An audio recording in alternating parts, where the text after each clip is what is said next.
business here is Han Lee, and thank you for joining Qatar at the Crossroads of the World, our latest edition in our global series of digital events hosted in partnership with the Qatar Free Zones Authority. Today, we have gathered leading international experts and private sector companies to examine Qatar's pivotal role in international trade and FDI, as well as the successes and opportunities for foreign investment deriving from Qatar Free Zones. On behalf of TBY, it is my honor to introduce our keynote speaker, His Excellency Ahmed Al Sayed, Minister of State and Chairman of the Qatar Free Zones Authority. Thank you. Thank you very much. Thank you, Han. Thank you very much, ladies and gentlemen. I'm delighted to open this digital roundtable organized by the Business Year and co-hosted by Qatar Free Zone Authority, with our esteemed guests from the World Economic Forum, UNCTAD, Bayer and Reybanpac and DHL. We have convened this panel of experts because the pandemic has exposed fundamental weaknesses in the world global supply chain. And the purpose of this roundtable is to draw on the knowledge of our panelists and the expertise of their institution to rethink how we design and operate the world global supply chain. Our ultimate aim here is to make them robust enough to withstand the shocks caused by the pandemic. As we all now begin to move out of this immediate crisis caused by the pandemic, government and companies are now faced with a great uncertainty about the future holds. At the heart of this uncertainty is what should be done to protect against any future disruptions, while being able to maintain effective and profitable operation. The logistic industry in particular has suffered extensively due to the disruption in the global supply chain, which were evident in the operation of the factories and the suppliers across the world. Furthermore, the effects of the pandemic has added a new stress to the supply chain system, suffering under the rising tide of economic nationalism and the protectionism, as noted by our colleagues from the UNCTAD in their recent FDI report. Added to this, the disruptive technology of the new industrial revolution, like automated distributions and manufacturing hubs, or the digitization of the supply chain, we can see the world now is rapidly accelerating towards a decade of unparalleled change and how the global supply chain create and adding value. We therefore must accept that added complications of building resilience into supply chain while maintaining operational efficiency for our customers. Cost efficiency can no longer be the only guiding principle of supply chain. And the world must now ensure that supply chain can not only deliver value for money, but have resilience built in, that they are resistant to the future disruption so the global economy can keep moving. Qatar and our free zone have a head start on dealing with these problems due to the past experience, which has given us and the company that choose to call the QFZ their home, land, a great advantage, as we have already diversified our supply chain to make sure the world and Qatar remain connected. Qatar Free Zone welcome new economy businesses to step up very fast and enjoy brand new infrastructure, tailor-made solution, and the opportunity to partner with top Qatari companies such as Qatar Airways, Qatar Petroleum, and to support the 2022 Legacy Project. We have a tried and tested system that have proved its worth during the pandemic. However, there is still much more to be done by all of us. And with that observation, I will hand over to our esteemed panel of experts for their insight on these urgent issues and wish you all the best today in your discussion. Thank you very much. Thank you very much, Your Excellency, for those important words. Moving on now, please allow me to introduce on behalf of TBY, Aisha Valentin, the CEO of the business year, to give her welcome remarks. Thank you very much for your words, Your Excellency. It's an honor to have you open this event today, and many thanks to all the Qatar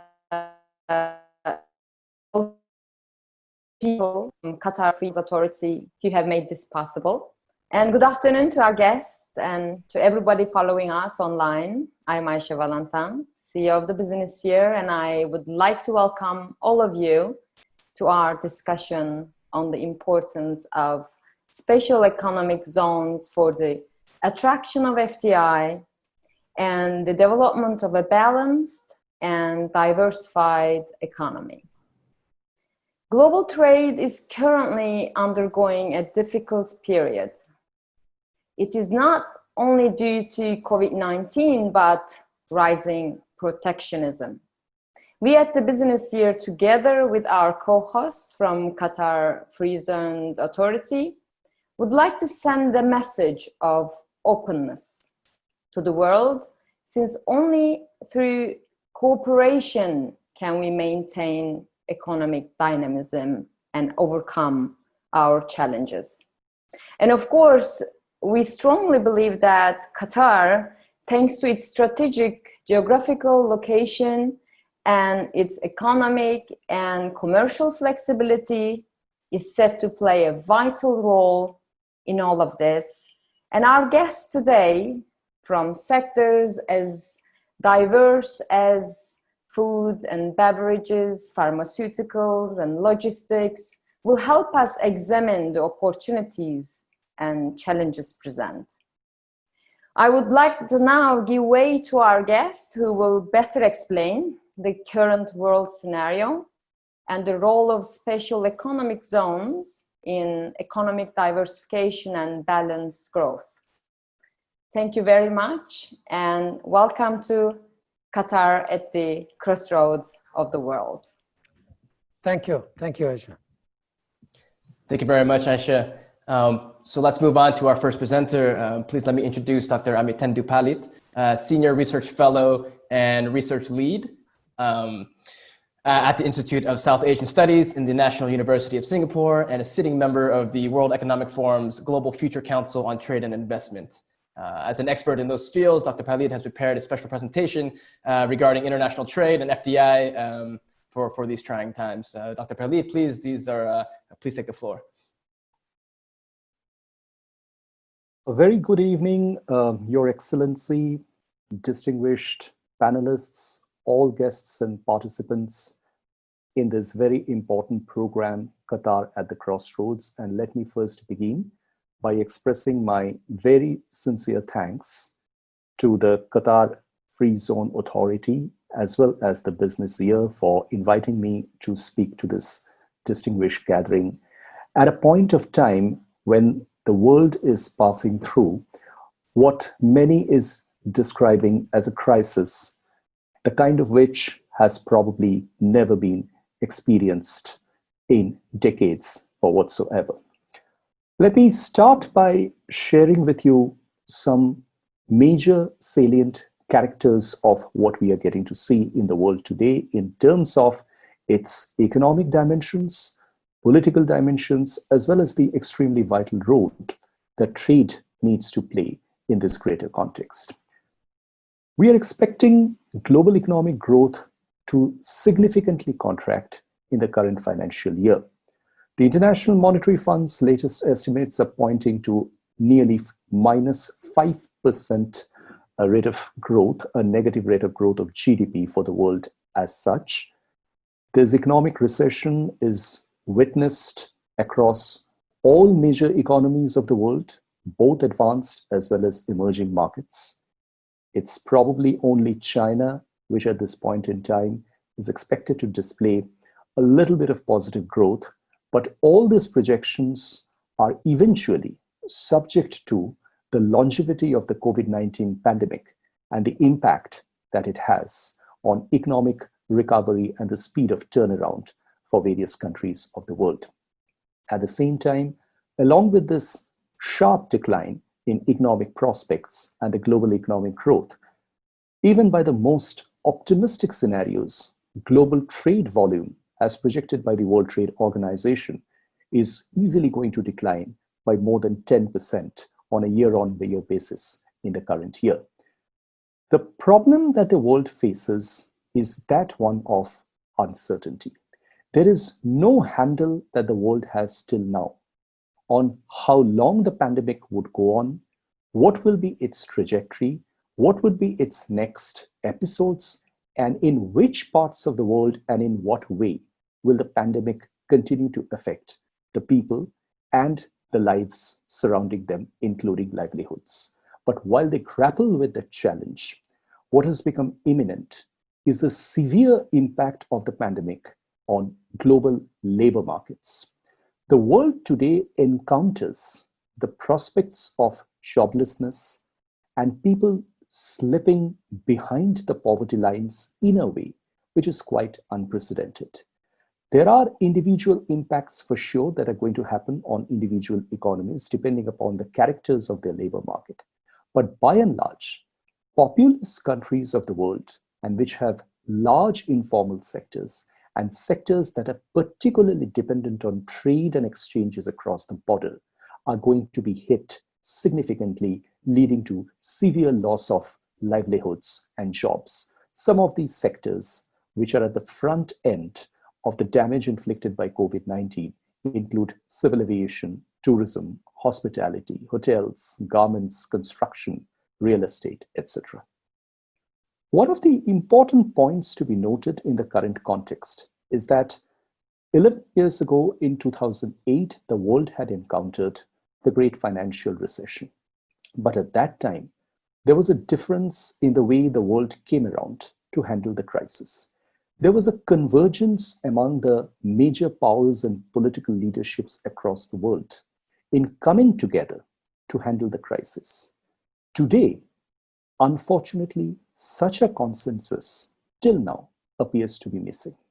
And it is primarily because of the fact that there is a sharp division between the United States and China in terms of the ways in which the world should come together to handle this crisis.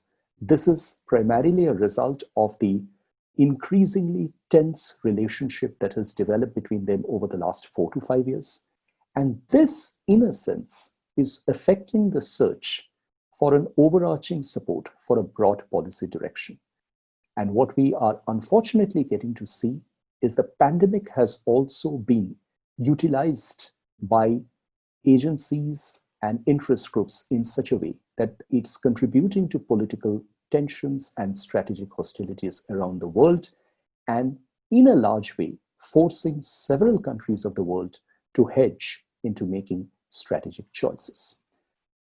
The good part in the middle of all this dismal news is that there has been some recovery which has started shaping in terms of green shoots in different countries and economies of the world.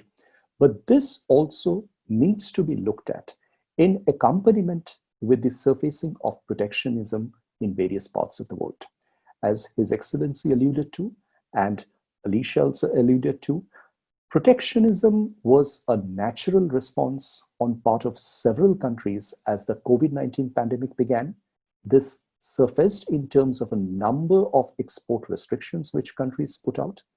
However, over time, more and more countries have come to realize the importance of working together at a juncture like this to ensure that shortages do not affect each other, particularly in the vital areas of critical medical supplies, personal protective equipment, vaccine-related research, and food supplies. What, however, remains a matter of concern and what is likely to continue to contribute to protectionism is the fact that countries will find it extremely difficult to open borders to movement of people as they realize that the pandemic is not really going to go away in a hurry. At a juncture like this, it's important to realize that what the world needs to do is to focus complete attention on global economic recovery in such a manner that it is in a position to withstand various episodes of pandemic-like developments in future, and at the same time, make all efforts to ensure that those who have lost their jobs are in a position to recover those. Enough jobs are created, more livelihoods come up, and countries are able to come back to their economic growth paths as smoothly and as quickly as possible. In order to do so, there is no alternative other than working towards a robust global trade recovery solution. And in this regard, the role of outward-oriented economies who are looking at trade as their major driver for economic growth, an economy like Qatar, for example, has really got a very important role to play in the economic turnaround.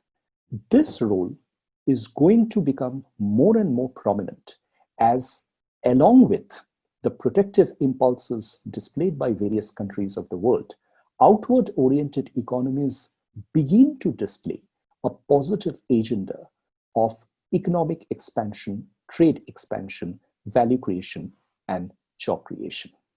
However, in this process, unlike in the past, there are going to be some elements which are going to be vital. It is no longer going to be a question of just boosting trade according to basic comparative advantages.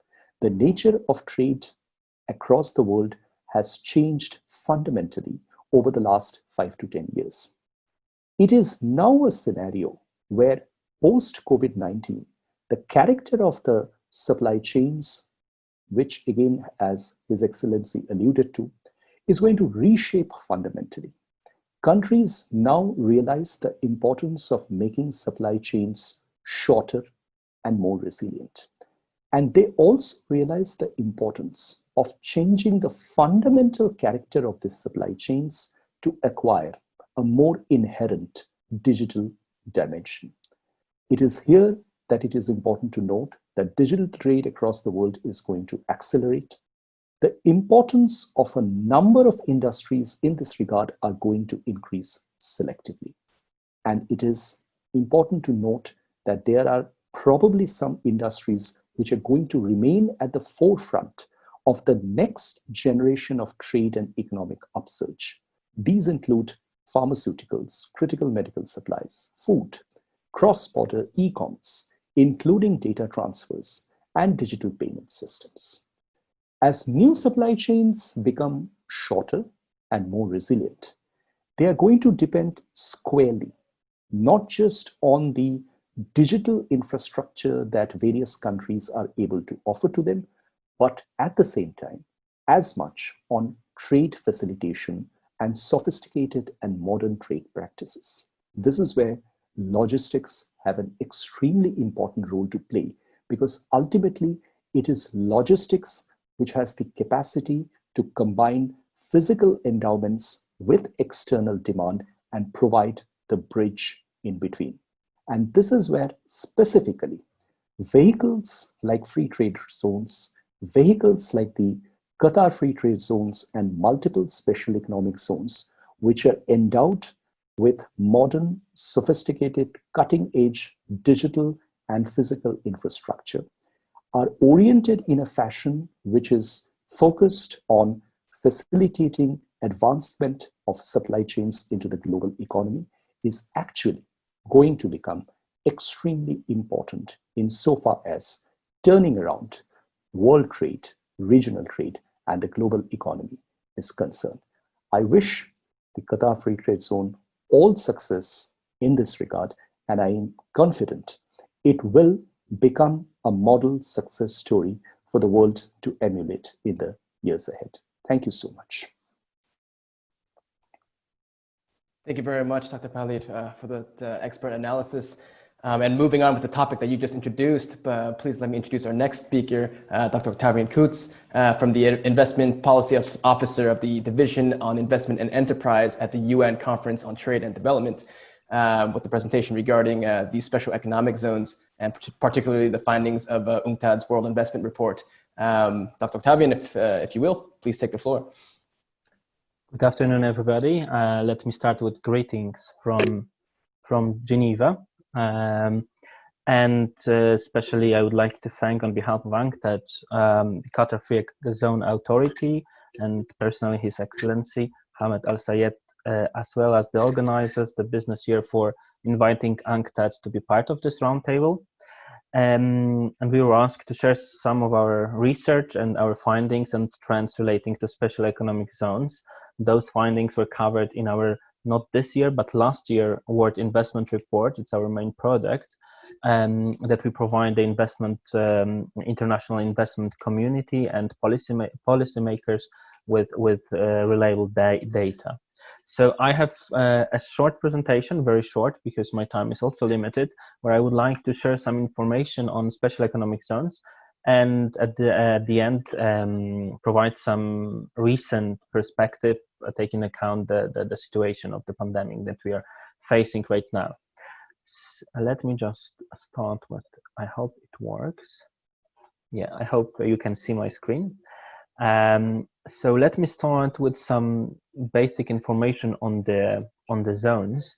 The modern zones started appearing or being established in 1960s, and nevertheless their rapid growth in 1990s and 2000 could be attributed to the rapid growth of global value chains that were mentioned so many times already during this roundtable. And as of today, we have counted more than 5,400 economic zones globally, with more than 1,000 established in last 5 years. Even more, there are at least 500 zones, that is approximately 10% of the current total, that have been announced and are expected to be opened in the coming years. This is, of course, the situation before the pandemic. We'll see how the situation evolves.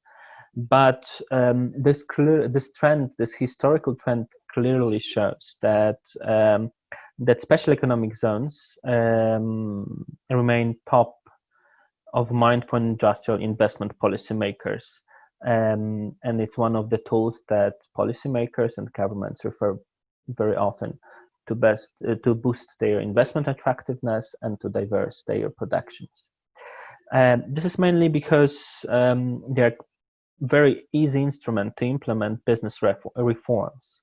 Sometimes they're only feasible options. Very often they're first step for bigger business environment related reforms.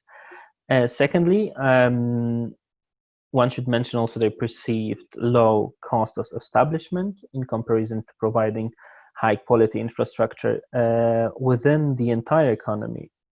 It's much more feasible to provide them in contained geographical location.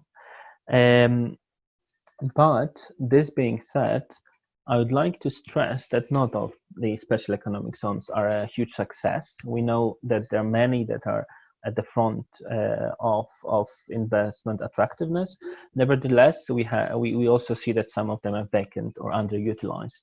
We have asked investment promotion agencies about the role of special economic zones in their economies, and as you see, 47% of them answered that that the special economic zones have provided a significant boost to FDI in the host countries. Nevertheless, there are still 30% that failed to provide such a success.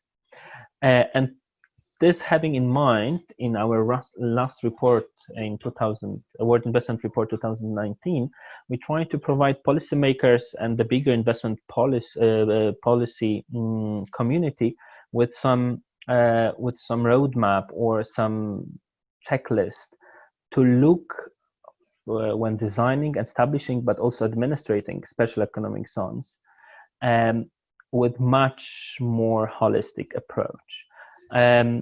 that's why we come up with something what we call a special economic zone sustainable development profit and loss statement.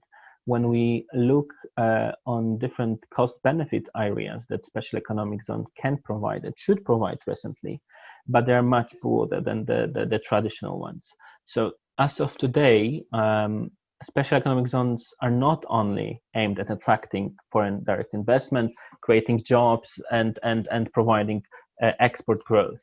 There are also some indirect economic contributions that should be looked upon. Those include providing linkages with suppliers, with local suppliers especially, to, as was already mentioned by my learned colleague, and to shorten the existing value chains. But what I would like to stress especially are those dynamic economic contributions that are not taken into account very often, that provide for technology dissemination within the host economy, skill and know-how transfer, and especially industrial diversification upgrading in economies that try to reach to new areas of activities, especially with high technologies, sophisticated pharmaceuticals and food industries, and what is also very important, the special economic zones could be a first step for broader reform impact, and this should also be taken into account. And having said that, we see with the current situation with the COVID-19 pandemic that many special economic zones are at the forefront of dealing with those challenges, the economic especially challenges of the current situation. We see that it was maybe mostly special economic zone authorities that their response to the pandemic was moving even more to digitalize their administrative procedures, to provide services remotely to their clients. They already had some tools, but they adapted rapidly to that. And there's also one of the first platforms to provide investors with the information they need on the current situation in the host country. We also see that in relation to Qatar Free Zones Authority, that have special section dedicated to COVID-19 problems and challenges for foreign investors, that they can address that. Even more, those are the special economic zones that have those linkages with local suppliers that were designed in such a way as to facilitate and enhance those linkages. The investor in those zones are the first one to start their production, to resume their production, to resume their activities, and or change their main focus from the products or the services that are most needed in those times. Of course, there was already mentioned pharmaceuticals, medical instruments and devices that are currently very needed in most of the regions of the world. So, having this in mind, this tool that you can see on your screen, I think it's very important for policymakers, but also for administrators to look at zones not only as FDI generators, but also bigger contributors to the development of host country economies. And the current situation of the COVID-19 shows us that when they're well designed and administered properly, with public sector facilitation in the processes, they could remain very important investment attraction tools, even in the time of pandemic or other emergencies that we might be facing. This being said, I would like to thank you very much for your attention, and I would like to refer you to our current tools or instruments that you might be interested in. So, of course, it's our World Investment Report. The most recent one was published in June, so it's 1 month old. But we also have Investment Policy Hub, when we gather all the information on policy measures in investment field. Thank you very much. Thank you very much, Dr. Coates, for that presentation. And that brings us to our next session, which is a panel of the main stakeholders, let's say, involved in the special economic zones, or in this case, the Qatar Free Zones Authority. Joining us today for this panel is, of course, Mr. Lim Mengwi, the CEO of Qatar Free Zones Authority, Mr. Amadou Diallo, the CEO of Middle East and Africa for DHL Global Forwarding, Quentin Desca, Head of Marketing and Marketing Operations, Middle East for Bayer Pharmaceuticals, and Vicente Andres Wong, the Commercial Manager for Reybanpac. I'd also like to invite the audience to submit questions for our panelists during this panel, and also for the two previous presenters for a question and answer segment that will take place at the conclusion of this panel. All right, so let's go ahead and get started for this panel. Mr. Lim, I would like to start this discussion with you. The two free zones under the QFZA, Ras Bufontas and Al Hul, they're quite new, beginning just 2019, but have already registered impressive successes since then. As the CEO of the Free Zones Authority, what have been your strategies to attract investments to these free zones, and how have they contributed to the, let's say, economic diversification targets, supply chain diversification targets relating to Qatar's 2030 national vision and the overall strategy for the country? Thank you, Han. His Excellency, distinguished guests, ladies and gentlemen, very honored to be here, and thank you for taking the time to attend this session. The Qatar Free Zones Authority, we were established specifically to support Qatar's ongoing diversification and provide a platform so that investors can come here and then bring their families here also to benefit from the very bright future of Qatar. When building this diverse, knowledge-based economy is at the heart of Qatar's National Vision 2030, and QFZA, we are committed to supporting this vision. To do this, to make this vision a reality, our focus is on bringing in investors from non-oil sectors such as logistics, pharmaceuticals, emerging technologies, and chemicals. And these sectors we selected because these are precisely the areas where Qatar has a strong value proposition, where we can develop and offer specialized solutions for businesses. And we have invested heavily in our infrastructure, both physical and digital, so that the zones can be very attractive for industry-leading companies that can come into our free zones.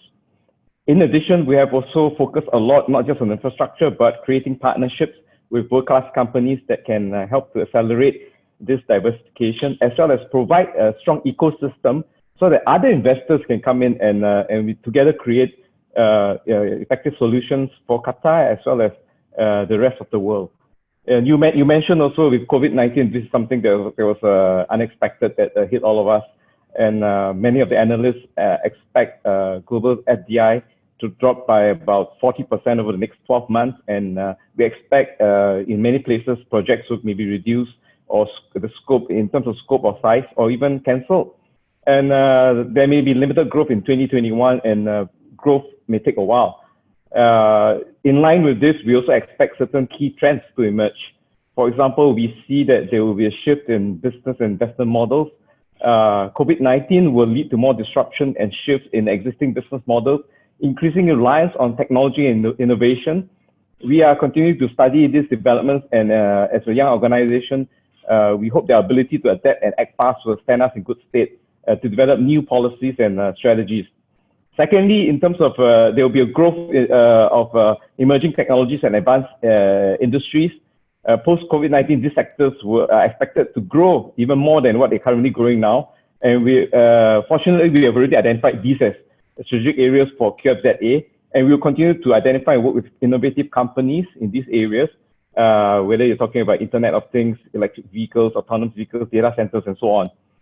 Thirdly, localization of supplies. We expect countries to increasingly grow in terms of self-sufficiency post-COVID-19. So there's an opportunity for us to actually accelerate attraction of projects in areas like food and life sciences, oil and gas. Fourthly, as mentioned by some of the gentlemen earlier, I think we expect a redesign in global supply chains, and producers are expected to diversify supply chains in addition to localizing this. And the free zones, we hope that we can, it's an opportunity for us to expand to new areas like logistics, into e-commerce, into regional distribution, as well as small-scale production in certain value chains. So these are some of the areas that we are looking at.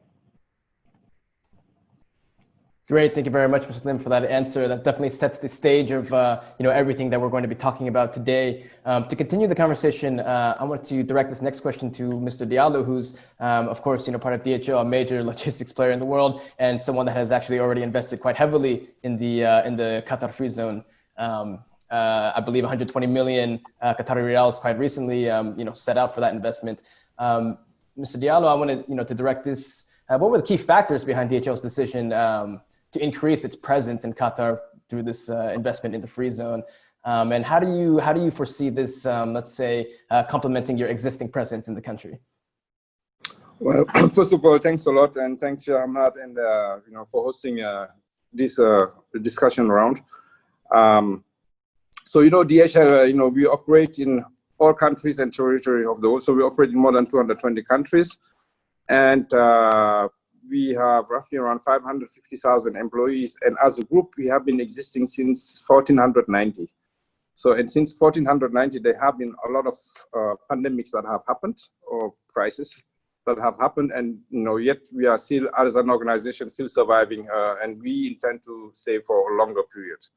Now, when it comes to your question in Qatar, Qatar is a very strategic place for us because, first of all, it's one of the best connected places, when we talk about airlifting capabilities. And that is extremely important for us because we have to be very, very fast sometimes when we're providing goods, to different markets. So, and during the COVID period, for example, we, worked very closely with Qatar Airways to be able to lift quite a number of PPE equipments to countries that were needing it. And that's where we need, very strong partners. Secondly, when you are talking about the free zones, I had the chance to visit His Excellency, the Minister, and some of his colleagues.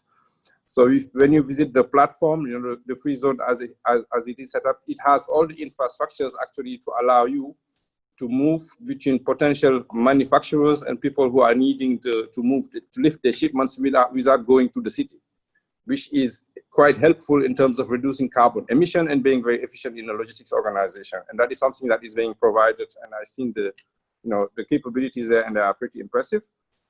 Thirdly, Qatar is strategically very well placed. And I know that they have a lot of manufacturers now that are based in Qatar to also export sea freight products, right? So we have a lot of export from Qatar to West Africa, for example.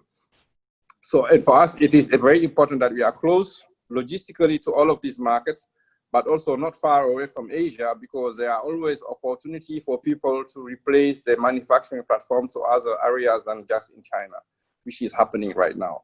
So, and that is really what we are trying to encourage, because we think that we have a pool of consumers around Qatar, in this region, that is pretty high, and, and they need to be satisfied. And, what I've seen, at least from my own personal experience in going to Qatar, not only in terms of business life, but also in terms of cultural life, it is a pretty attractive place for talents. So, and I think it's a very well location. So for us, it works out, and we are looking forward to expand.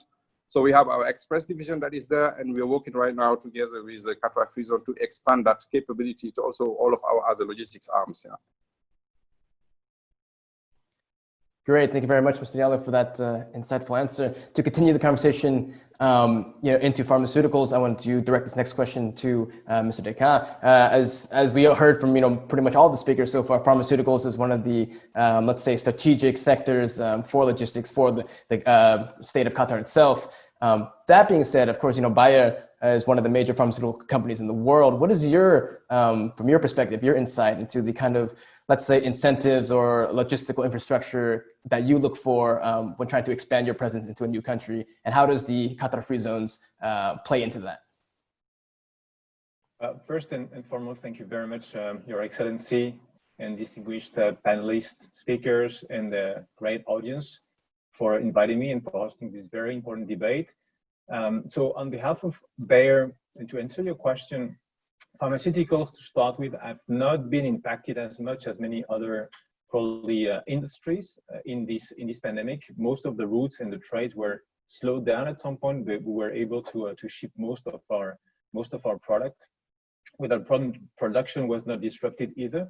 We have a very high standards everywhere that we need to keep, even if at some point we were really worrying about the issue and the future of our supply chain. But overall, it went very well.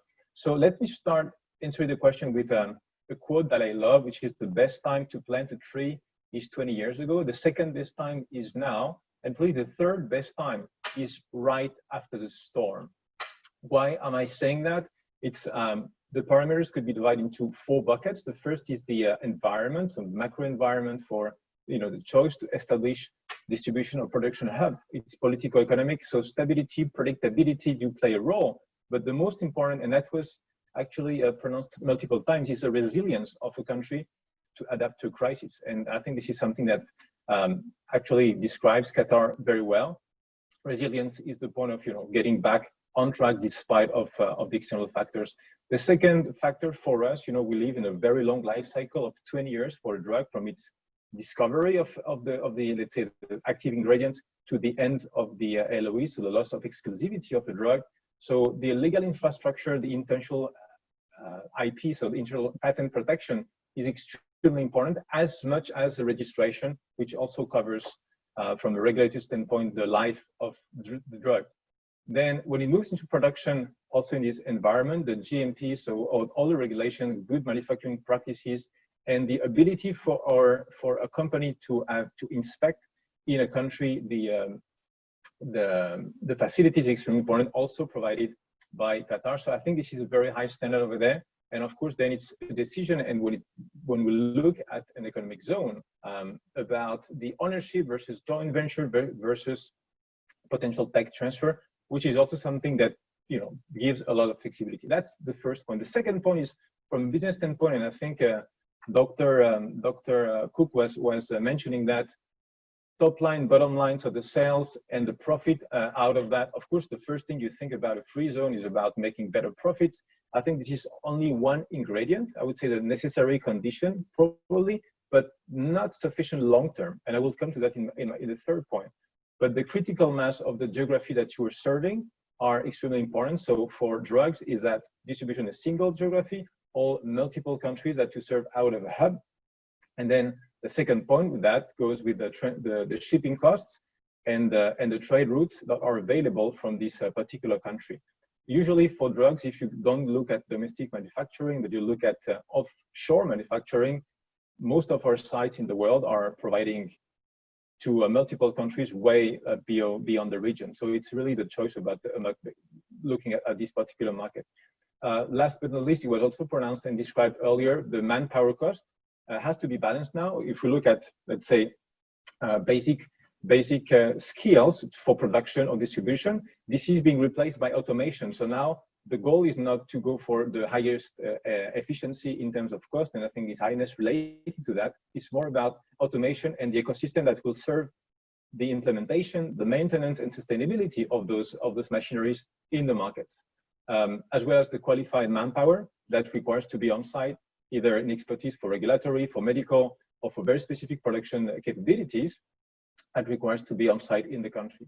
Third point, on the incentive side, I was alluded to, moving from short-term financial aspect to long-term, and it has to do with 2 factors. The first is living in an ecosystem, and I think Mr. Menghui was alluded to that as well. The ecosystem will provide, and making choices about which kind of pharmaceuticals, which kind of maybe biotechnology you want to go after is very, very relevant, and based on that, making the choice to go and invest into one particular field instead of competing, with one size fits all, very big markets or very big opportunities are elsewhere for production manufacturing.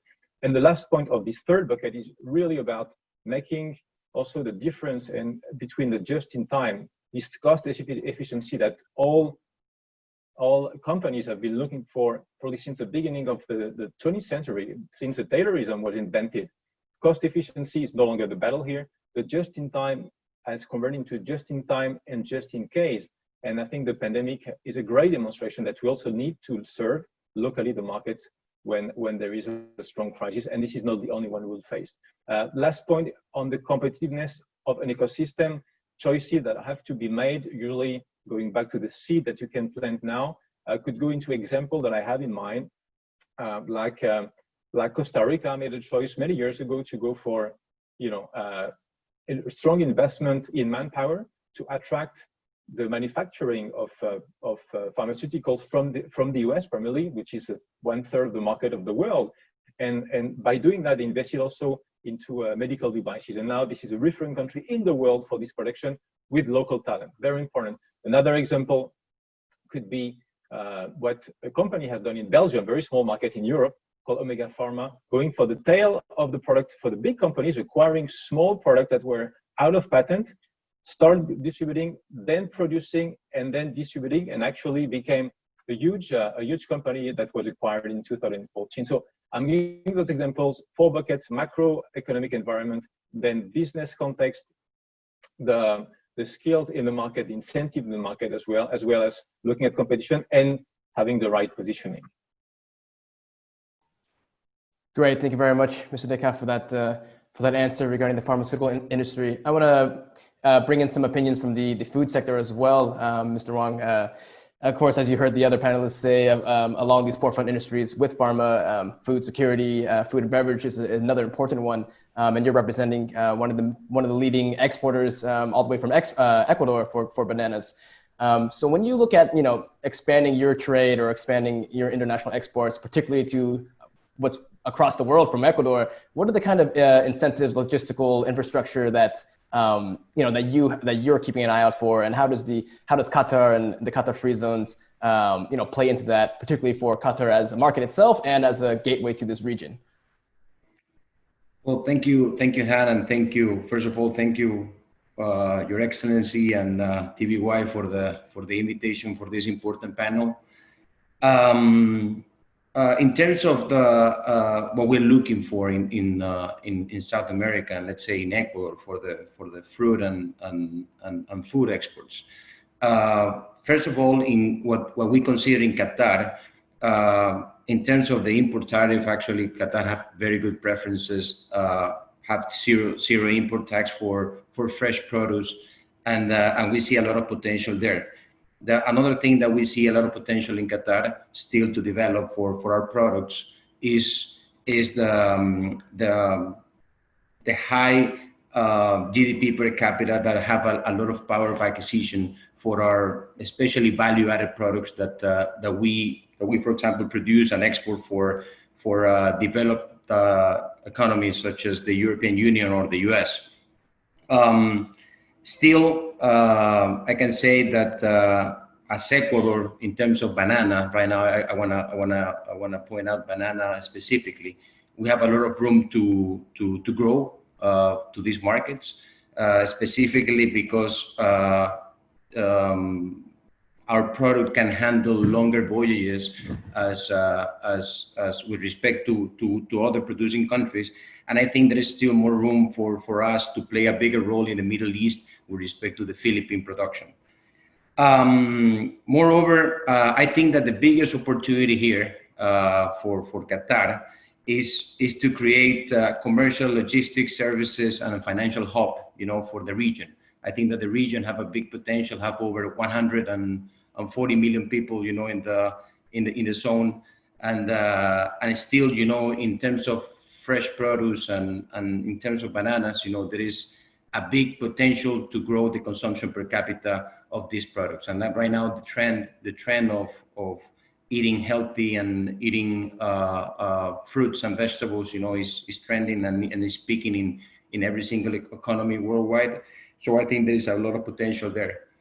Definitely, we need, in terms of what can be an incentive or attractive for our industry, and especially for South America, is the expand, for example, commercial offices in Middle East. With there is a lot of food in the majority of the food industries have not a presence, in this area.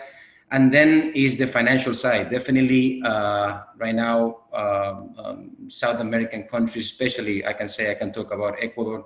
We're living in a tough, let's say, economic situation post-COVID in terms of financial resources. So I think in the long run and for long-term investments, obviously we can find a very good partner in a wealthy country as Qatar to help us grow, in terms of our investments in fresh produce. And then what I can see, you know, the opportunities that I can see mainly in the region is about the logistics. You know, the logistics infrastructure. I see that there are projects coming in terms of railways, import capacities, to be able to attract big players, such as, for example, DHL or shipping lines, basically, to come to Qatar and bring their operations, not only export, also imports, and make like a kind of a model for example, is in terms of the food industries, let's say in Europe, such as Rotterdam, or what the model of that have Holland, for example, for the procurement and for the export of basically Central Europe and East Europe countries. So that is a very successful model that actually have been increasing, you know, in the last 10 years. And right now, basically, that kind of port between Antwerp and Rotterdam, basically, they move cargo from almost all Europe, even though logistically speaking, in the distances do not make too much sense, but at the end, in terms of competitiveness and in terms of scale, makes right now plenty of sense in terms of shipping rates and availability of trading and trade out of import and exports. So basically, that is what I can add.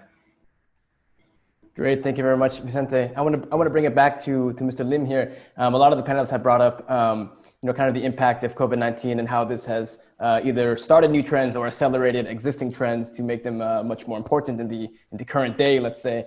So related to this, as well as what Dr. Poots brought up in terms of special economic zones really having a bigger overall benefit or changing the role in this overall economy. How has the COVID-19 pandemic shaped your view of what the role of the Qatar Free Zones can play for the bigger, let's say the more general Qatari economy? And how does this change, if at all, your kind of pitch, your strategy to attracting more investment to the free zones?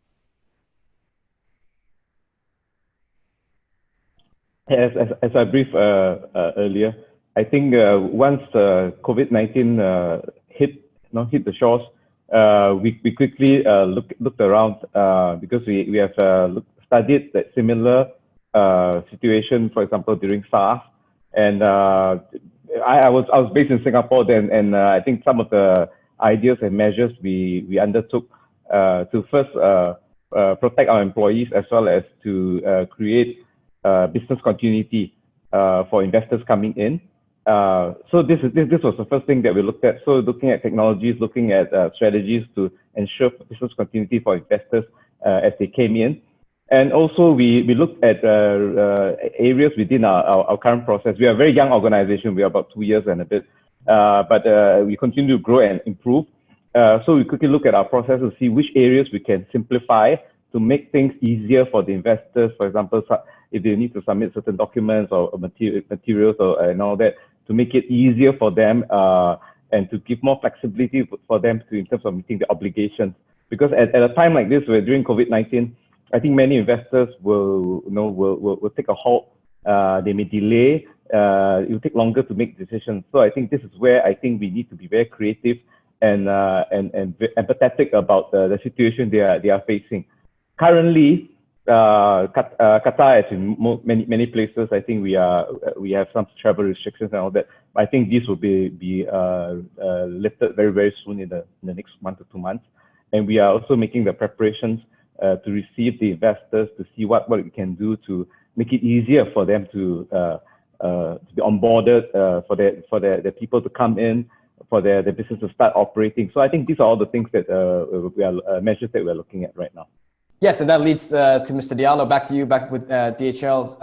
Speaking of this business continuity that Mr. Lim was speaking about, can you talk about your experiences as DHL? Handling the shocks, let's say logistical shocks, particularly to the Qatari market, and how DHL's presence and the existing infrastructure in Qatar you were able to mitigate a lot of these shocks. Sorry, I'm just going to ask you to unmute. Thank you. So yeah, I was also in Singapore when the SARS happened, as Mr. Lim was mentioning. So we learned quite a bit out of that experience. And what we have done, we were already planning. So the strategy and vision of our organization is actually to become a very digital company by 2025. So there is an investment portfolio of 2 billion euros in order for us to transform most of our processes into a much more digitized approaches. And that is something that we have taken the opportunity to actually accelerate during the COVID time, even though people could not travel. So we implemented, for example, a system called My DHLI, Follow and Share. It's a tool which allows people to quote, book, follow their shipments, but also share with all the suppliers and customers that they do have. That is something that we have implemented across the globe during this time. The second thing we have done, we have a platform, digital road platforms called Saludo. Actually, we finished the implementation of that platform in 35 countries during the last 3 months. And we have been doing that type of activities, accelerating the implementation of all the solutions. Like Kantian was saying, it's an opportunity time that we should not miss in order for us to put in place a lot of solutions that we actually need in those markets. So that is something that we have been pushing to put in place. Secondly, we are considered as an essential service. Logistics is an essential service. So what we have been doing was first, we were helping in the first months, we were helping our colleagues in China and the Chinese customers by providing tools they needed from the Middle East and Africa, but also from Europe and other places. And then when the things turned around, so when we were like more in the lockdown season and China was much more open, then we had to do the other way around. So provide a lot of the personal protective equipment made in China to most of our markets. And there, I would like to thank, I mentioned it before, but I really would like to thank the team from Qatar Airways, because they helped us provide those equipments, not only in the Gulf here, but in all other markets. For example, I think we flew 5 charters to Kuwait, thanks to the support of Qatar Airways, and it helped a lot of people who needed personal protective equipment. So these are the things that we have been doing, and concerning Qatar, our team has been working all the time. So most of them from home, but 100% of them are still working and providing services to all customers. And we also organized that non-essential cargo that were coming from out of Asia, because it was possible in Qatar, that it was also being brought into Qatar in a systematic way rather than using normal standard air freight forwarding solutions. Great, thank you very much, Mr. Diallo. I want to bring in Mr. Dekar back into the conversation here to talk about this situation, particularly relating to pharmaceuticals, which is, of course, has shown that it needed a very agile response to the COVID-19 shocks to maintain very important supplies. In many cases, life or death for patients. So in that regard, for Bayer, where you're active all over the world.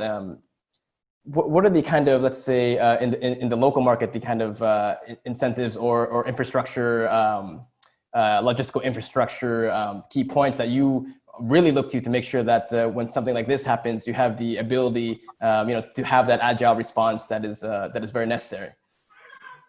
Yeah. So I think this is. I may have a bit of background noise working from home. Sorry about that. So our response. I want to mention, actually, I said that the pharmaceutical market, our pharmaceutical supply chain was not affected as most of the companies, depending on what was necessary in the country and scarce elsewhere. So this has happened. A few bans have been emitted, of course, to protect the local population, but it was not part of at least our portfolio.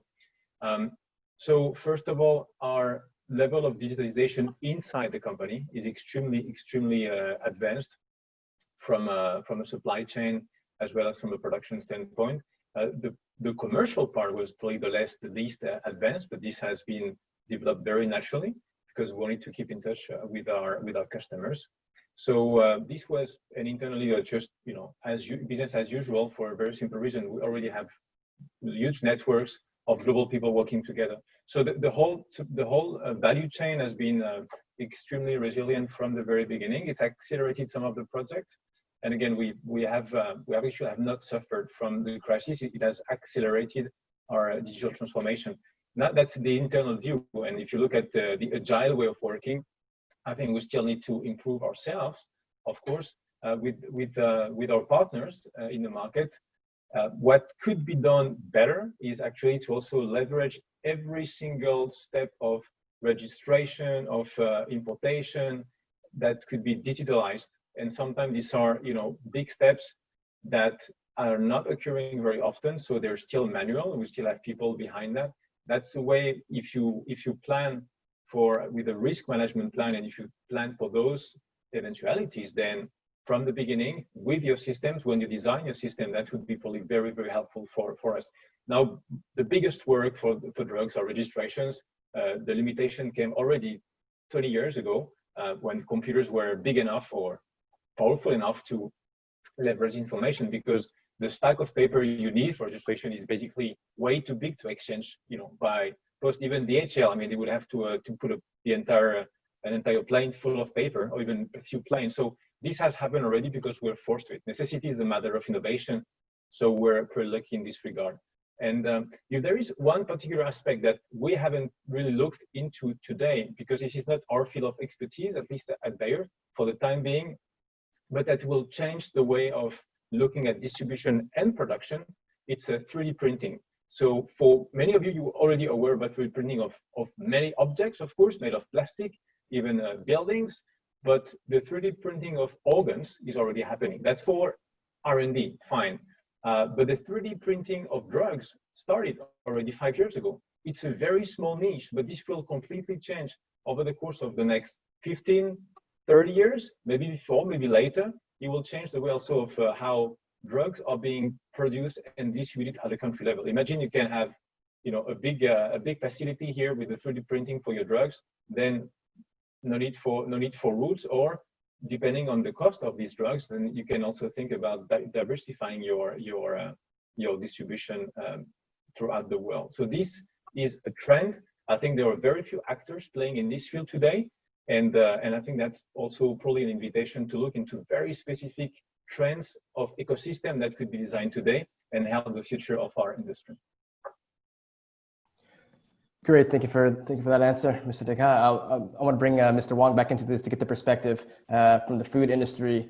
Talking about overcoming these logistical shocks for another very important industry, which is food, and particularly the kind of let's say the structures that you're looking for from the country you're exporting to that can help mitigate the shocks from a global pandemic such as COVID-19.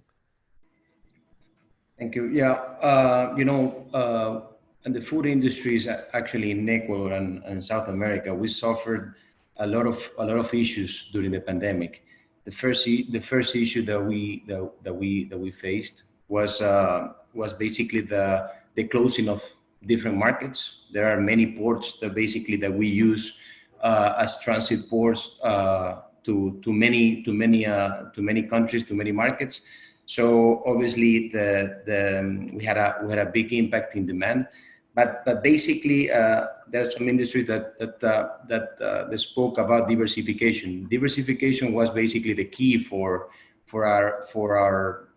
handle, let's say, in a better way this catastrophic event, and help us to allocate volumes, to different markets and not be able to shut down the complete industry.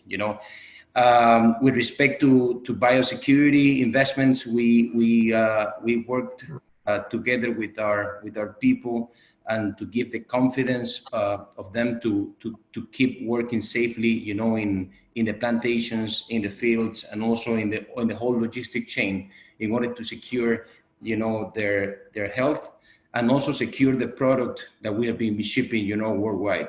So with that respect, in the protocols and the communication that we held with our employees helped a lot, to sustain the industry. Now, I think that with respect to the diversification, let's say,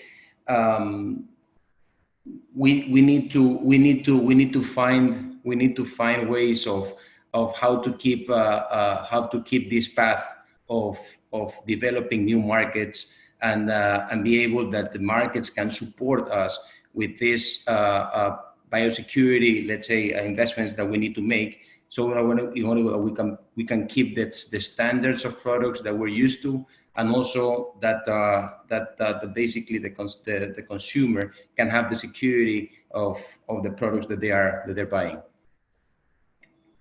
Great, thank you very much, Vicente. I want to move on to our question and answer portion now. We have our first question directed to you, Mr. Lim, from Syed Hassan. How will you differentiate from other established free zones in the region? So more or less, what is your, let's say, long-term vision to really maintain this competitiveness that the Qatar Free Zone Authority has in competition with other free zones that are competing for foreign investment, foreign FDI? Okay, thank you for the question. I think firstly, it starts with our organization. We are quite a unique organization, as in we play actually 4 roles. Qatar Free Zones Authority, we are a regulatory authority operating essentially an offshore regime. So we have our own regulations, which are more business friendly. We can adapt some of these regulations within certain confines, so that the companies can come here and operate very, very flexibly. Secondly, we are actually a development company, so we develop infrastructure, including offices, warehouses, or land, so that companies can come and interact directly with us and get these facilities, so they can have plug-and-play facilities to start operating. Thirdly, we are an investment promotion agency, so we have tax incentives. We are able to give, for example, tax exemptions, 20-year tax holidays to companies that come in, as well as other incentives, so that they can have a low cost of doing business here. Fourthly, we have a venture capital fund that we deploy very selectively to look at emerging technology companies. We can look at investing in some of these companies to promote their growth in the region from out of the Qatar Free Zones. Of course, this is where these are some of the inherent advantages that we have. And of course, the rest that you'll find in the typical free zones, for example, Qatar has world-class infrastructure, whether it's a seaport, airport. You have world-class transport operators, as mentioned by Madhu, in terms of Qatar Airways, in terms of our shipping lines and all that, which have actually come to the fore very much during this COVID situation. And as a small country, it's very easy also for us to work with interested investors to partner with national champions. We mentioned Qatar Airways, we have Ooredoo, we have the universities and so on here. These are opportunities to partner with them to develop whether it's solutions, and some of these can supply in Qatar or overseas. Another area which I think is maybe sometimes underlooked, I think what I mentioned are the usual hard FDI advantages. Qatar has built actually a top-ranked health system, very nice cultural tourist attractions and recreational activities. And because of this, we are able to attract many tourists, as well as this allows us to attract world-class talent from around the world. And based on my experience working in many zones around the world, I think one of the key success factors is the ability to attract talent. You can attract investors, but without attracting talent to the place, nobody wants to come and work and live and play in your location. It's very hard for you to succeed. You can offer everything, but you cannot attract the people. I think this will be a failure. And Qatar, I think, has done very well here. I expect myself, so I can attest to that also. And we have in our organization, the Qatar Free Zones, besides the very talented local Qatari talent, we have very excellent people here. We have also attracted top talent from around the world. I'm from Singapore. We have people from China, from Turkey, from UK, from all over the world, from the US. So I think this also makes it easier for us to interact with investors who are coming from all these places, and we can better understand where they're coming from and how to meet their business requirements. Yeah. Thank you very much, Mr. Lim, for that insightful answer. I want to extend this question also to Mr. Diallo. From DHL's perspective, let's say, if this question of competitiveness for a free zone in the region, which is a lot of free zone initiatives all over. From your perspective, from DHL, what in this day and age, what would really set a free zone apart?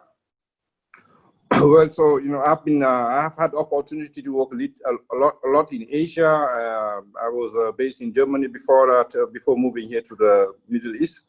So one differentiator that, that you certainly have had in Qatar during the crisis. So during the past 3-4 months, everybody was extremely nervous in many different countries. They kept on changing rules, customs rules, kept on making it very complicated to cross borders and all this stuff. That attitude did not exist in Qatar. So, there was quite a stable way of approaching things in Qatar, which we have not seen in many other countries. So, and that is for me, in terms of consistency for us to be able to deploy our services without having new barriers that are invented overnight. That is extremely important for us to be able to provide, flowing logistics. And that is one differentiator that I think, is the biggest differentiator that I would, put as a medal for Qatar. Because all the other countries didn't show that time of calm and, attitude in terms of being consistent and not being too nervous and changing rules every day. That was very important for us. Great, thank you very much for that answer, Mr. Diallo. And kind of related to that, we have another question from Mr. Hassan Ahmed for Mr. Dekar. With regard to attracting pharmaceutical manufacturing, what priorities would you recommend for drug manufacturing, medical equipment, medical devices, and a research center for the free zone? What suggestions would you give to the free zone specifically for these sectors? Well, that's a very challenging question. But I can, so first of all, the traditional model is you attract distribution, then you attract production, and then you can set up some level of R&D and also headquartering. That's usually the answer, but this is, or the answer, or the traditional scheme that has been seen in various countries around the world.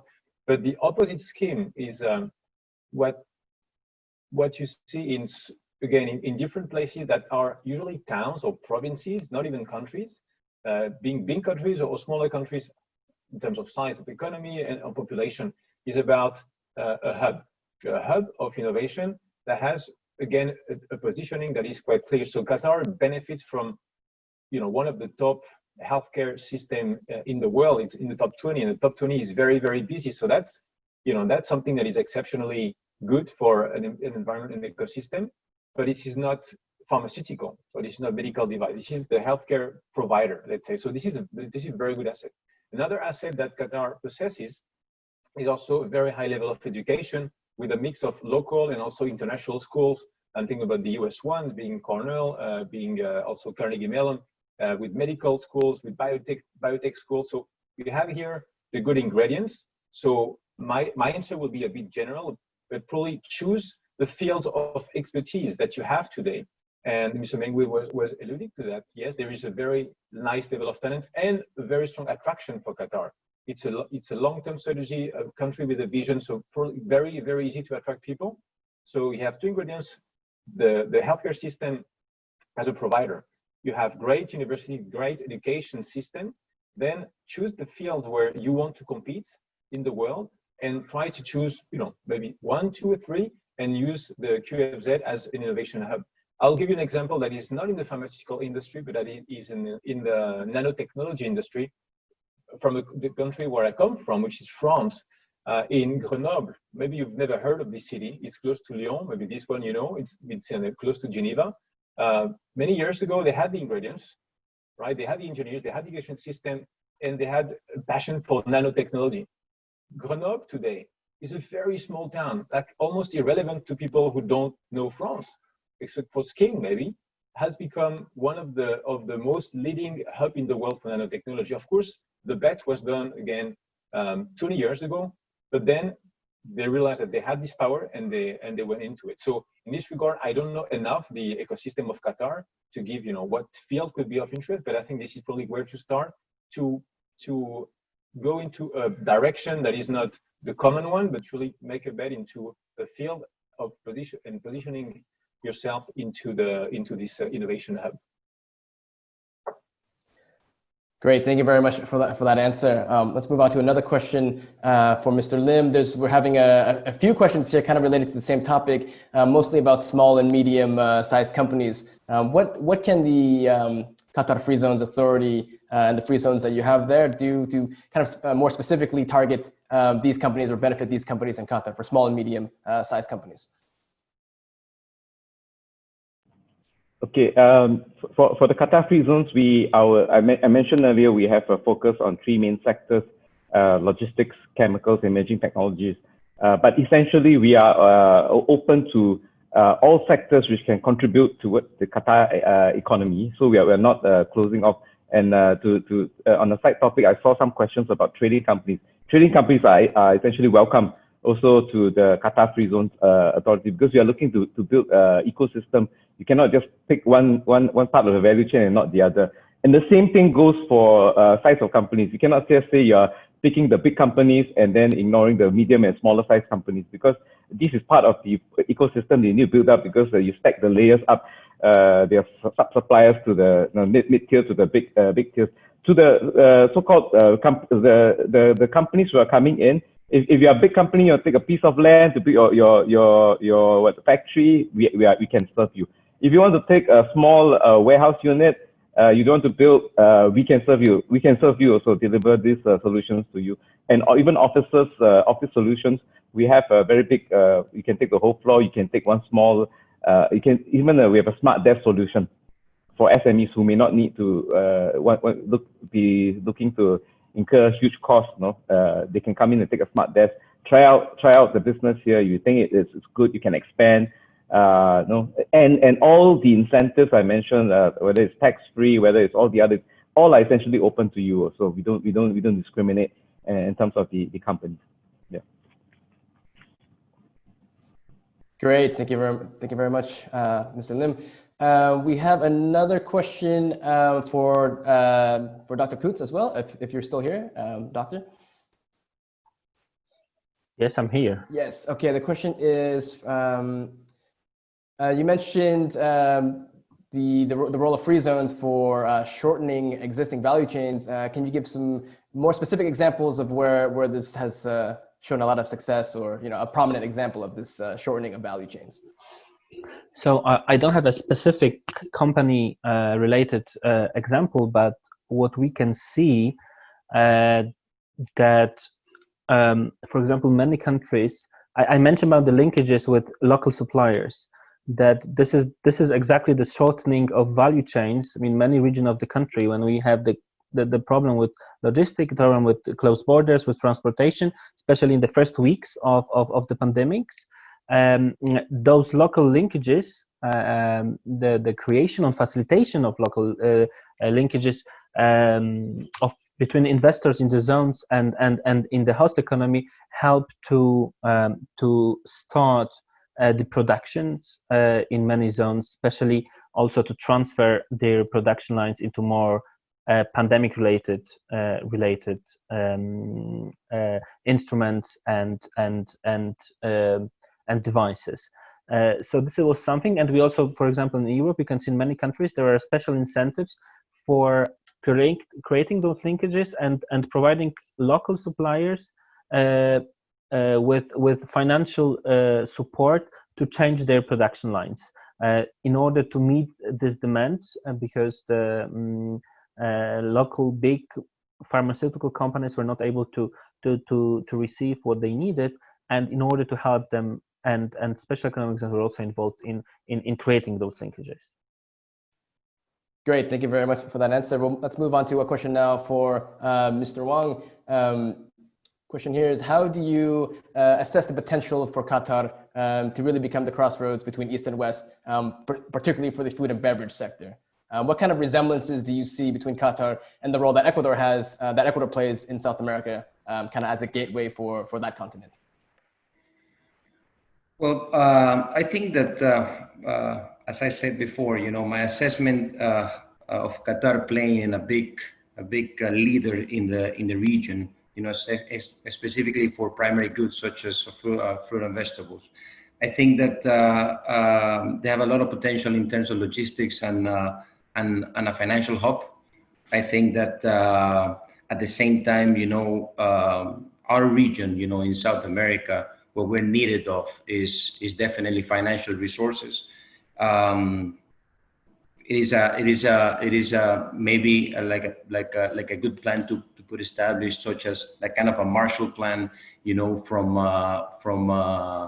from Qatar to the region of South America in order to promote, investments in our countries of production and agriculture production and exports, and then complemented each other, with logistics and infrastructure, in the region. I think it could be a very good play and a very good project together to create that hub and that leadership in the region, right?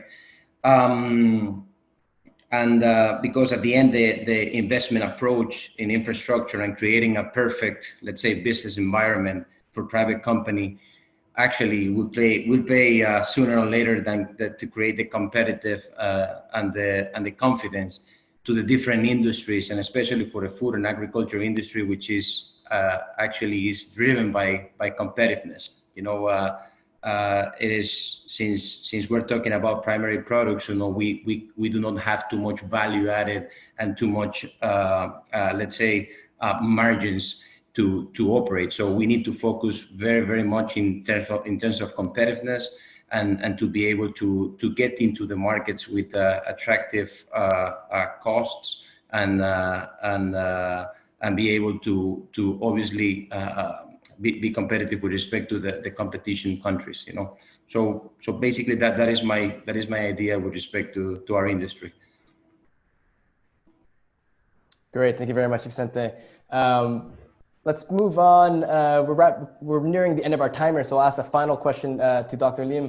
This is from Chari Kurban. Thank you all for the presentations. I believe QFZ will be a game changer and will have a positive effect on the transit trade, both with nearby geography and also overseas. My question is on legal perspective. Which jurisdiction will the investors take as a source for possible disputes? Is it going to be the local courts, or is QFZ planning to establish independent jurisdiction like an arbitration center? Maybe let's expand this question to more generally, from a legal perspective, what is your message to the investors coming into the free zone? Thanks for asking this. I think this is one of the areas where I think Qatar has a strong advantage, in the free zone in particular. I think we have as I mentioned, we have a very flexible regulatory regime. So in the Qatar Free Zone Authority, we are able to develop our own regulations as well as policy guidance, of course, subject to the ultimate approval of ultimate authorities. On top of that, for companies who are looking at such things like legal disputes or arbitration, Qatar already has an international court and dispute resolution center. So for companies who are coming here, they can choose their options. They can look for the local system, or they can look to tap on this international court and dispute resolution system. So it's quite flexible. So I think the good thing is Qatar has developed all this, besides the hard infrastructure, soft infrastructure like this has been developed for a long time. So that's actually quite easy for investors. Yep. Great, thank you very much, Mr. Lim. And with that concludes today's event. I just want to extend a thanks again to the Qatar Free Zones Authority, His Excellency Ahmed Al-Sayed, our two presenters, Dr. Amitendi Palid and Dr. Octavian Kutz, and of course our panelists who are here now, Mr. Lim, Mr. Diallo, Mr. Deca, and Mr. Wong.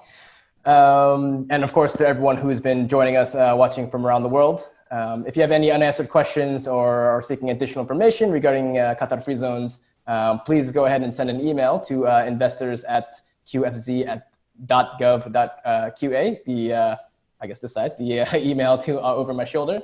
And if you enjoyed today's events from the Business Year, I invite you as well to follow us on LinkedIn at the Business Year and the Business Year events to stay up to date with all our other digital events happening, not just in Qatar, but all over the world. And once again, on behalf of the Business Year, I'm Han Lee, and thank you and have a great rest of the evening.